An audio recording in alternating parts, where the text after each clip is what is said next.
Hi, I'm Mr. Berger, coming to you from Ace Hardware, and I'm here to read from The Lemonade War by Jacqueline Davies, Chapter 6.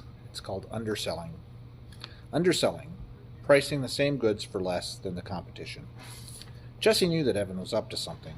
First of all, there were all those phone calls last night, at least 10 of them. Then he'd come knocking on her door this morning, asking if it'd have the pieces of foam core she had leaning against her bedroom wall. No way, she'd answered. That's for my Labor Day display. Oh, give it up. Today's Thursday. The contest is on Monday. You don't even have an idea, Evan said. I do too have an idea. I'm just not telling you. Jessie still didn't have a clue about her Labor Day project, but she wasn't going to give Evan the satisfaction of knowing that. Then how come you haven't done anything? Evan said, pointing to the blank foam core and the bags of untouched art supplies. You're supposed to have pictures and typed up information and a big title. It's supposed to be like a school report. Jessie scrunched her eyes and pursed her lips in the "you're such an idiot" look. Don't worry, it's going to be great and it's going to win first prize. And anyway, Mom bought all those supplies for me, and I'm not giving you anything. Jessie heard Evan mutter, miser, just as she slammed the door in his face. Now 3 of Evan's friends were over, Paul, Jack, and Ryan, and all 3 had shown up with paper bags, and they were all in the garage making a lot of noise, with a big "Keep Out" sign taped to the door. Not that Jessie would have gone in there anyway. Who cares about a bunch of boys and what they're doing? But she wished Megan had invited her to come over before lunch instead of after. Jessie went into the kitchen to make a turkey sandwich. The boys had left a slimy mess of peanut butter, Doritos, and yes, sticky puddles of lemonade mix. Jessie quickly looked at the trash can under the sink. There were 12 empty cans of frozen lemonade mix. 12! That was 96 cups worth of lemonade. 96 possible sales. Holy cow. Where had Devin gotten the lemonade? He hadn't gone to the store. He didn't have any money anyway. Then Jessie remembered the paper bags that Paul, Ryan, and Jack carried in. She bet the boys had all raided their freezers and brought over a stash. That didn't seem fair. She and Megan had to buy their lemonade today using the money they'd made yesterday. How were they going to stay ahead of the game if the boys had free lemonade to sell? Think, Jessie, think, she whispered to herself. She couldn't let those boys win. By the time she'd finished her lunch and cleaned up her mess, she wasn't going to lift a finger to clean up the boys' mess. She had the beginning of a plan in her head, which is why she found it doubly confusing when she knocked on Megan's screen door and Carly Brownell came to the door. Jessie'd been all ready to say, "I've got a great idea," but then there was Carly, looking down at her like she was an earwig. Is Megan home?" asked Jessie.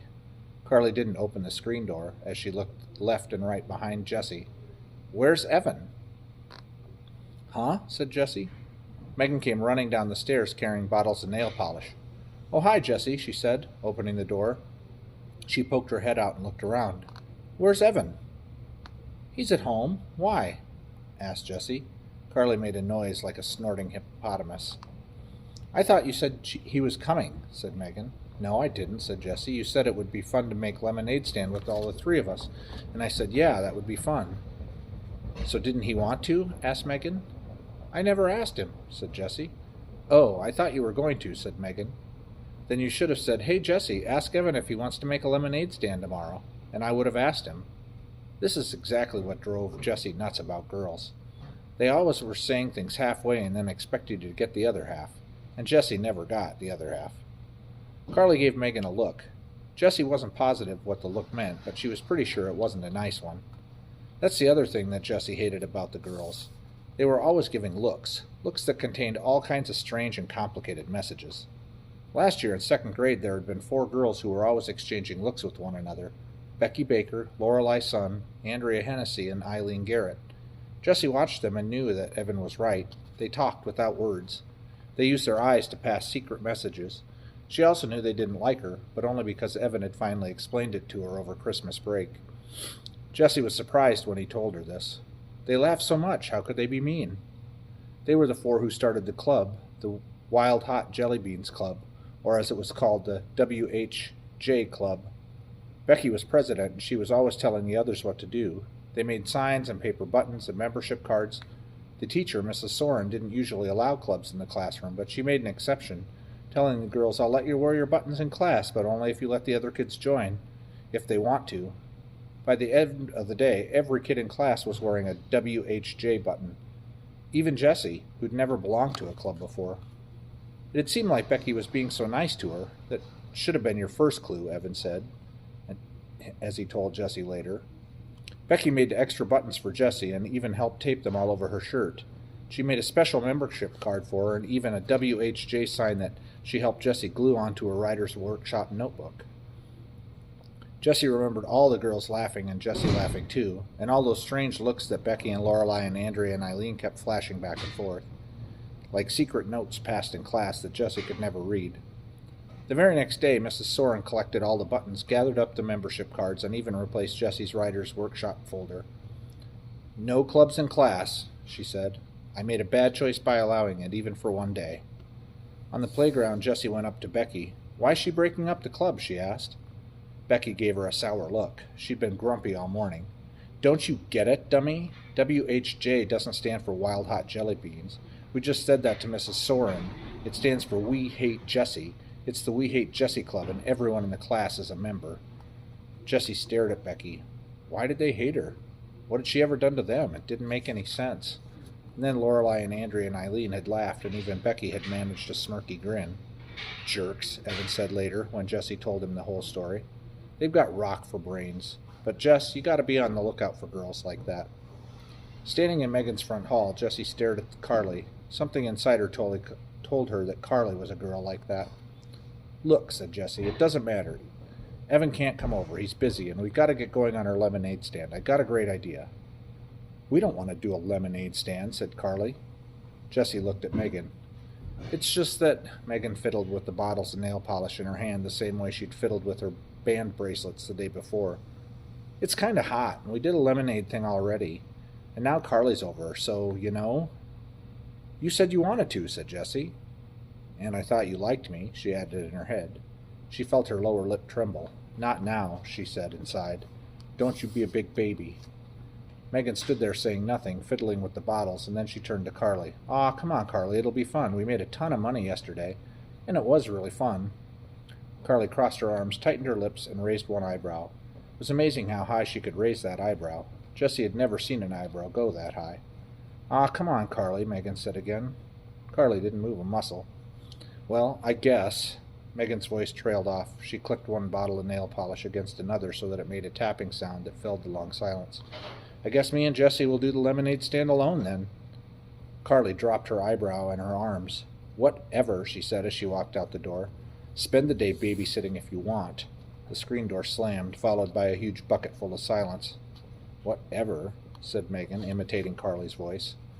"Yeah, except—" Jessie had stayed up late last night reading her mom's booklet. "You know what we're really adding? Fun. That's the one thing people can't get all by themselves. It looks like we're selling lemonade and snacks, but we're really selling fun, and everyone wants fun." "Wow," said Megan. "That's really smart. It'll be like a party. Who doesn't like a party?" Jessie nodded her head. She carefully tore out a definition of value added from the booklet and put it in her lockbox. Her mother always said some ideas are like money in the bank. An hour later they were all set up, and the lemonade stand was newly decorated with streamers and balloons. 3 bowls of snacks, Cheetos, potato chips, and pretzels, were set on top.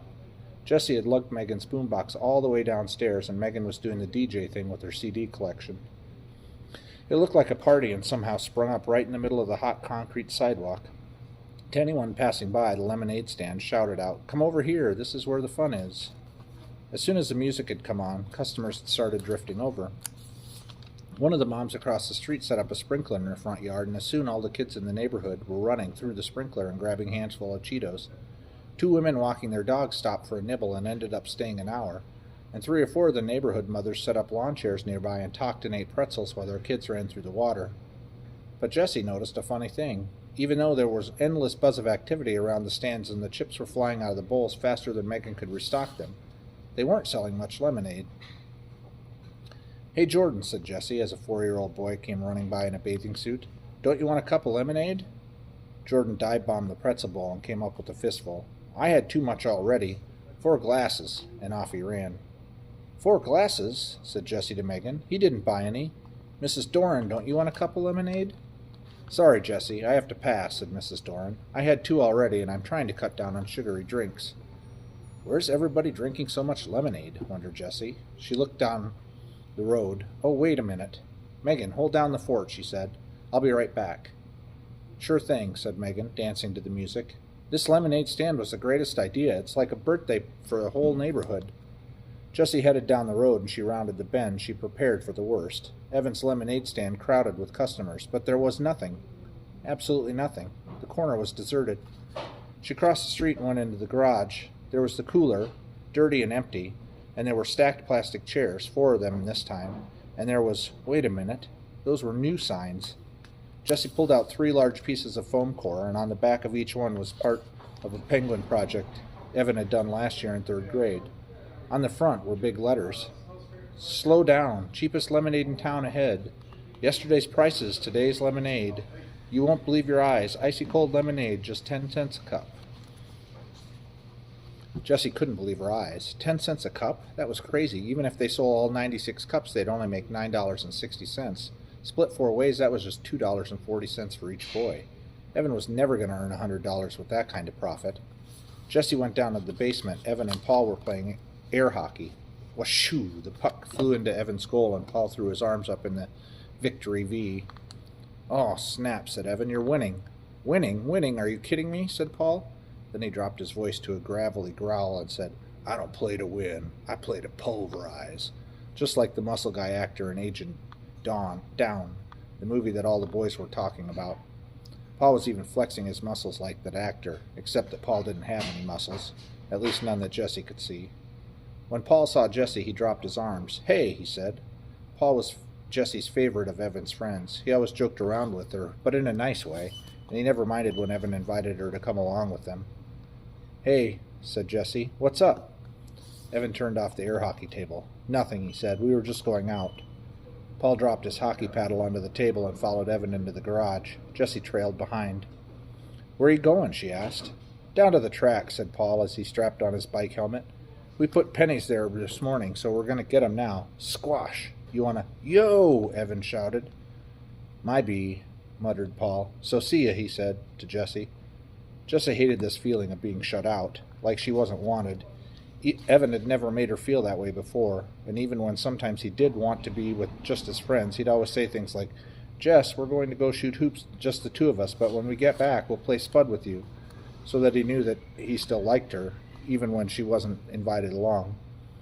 But this was like he hated her, like he never wanted to play with her again, and Paul was going right along with it. Jessie scowled. So you really cleaned up today at the lemonade stand, huh? She said. Yep, we sold out, said Evan. So what'd you make, like $3? She asked. Actually, we made a ton. What was it, Paul? $45, said Paul. Jessie's mouth went slack. $45? There was no way, she said, not at 10 cents a cup. Oh, just the little kids paid that, said Evan. The grown-ups all gave us way more. That's too cheap, they said. It's such a hot day and you're working so hard. Here, take $1. Keep the change. It was crazy. Unreal, said Paul. They kept pushing all this money at us because they thought it was so sweet we were selling lemonade for a dime. We made a killing. Bright idea number 5. Jessie remembered it immediately. That's called goodwill, she said, slowly picturing the exact page from her mother's booklet with the definition on it. Goodwill, an intangible but recognized asset that results from making and selling good products, having good relationships with your customers and suppliers, and being well regarded in community. It's when you do something nice in a business and it ends up paying you back with money, she sighed. Why hadn't she thought of that? She would be sure to tear out that definition and put it in her lockbox when she got back from the lemonade stand. Well, whatever, we cleaned up, said Evan. Even so, said Jessie, trying to find some way to prove that Evan had not had a good day selling lemonade.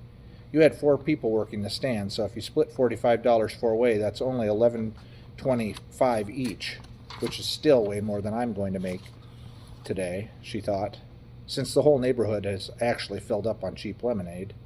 We're not splitting, said Evan. The guy said I could keep it all. Right, said Paul. All for a good cause.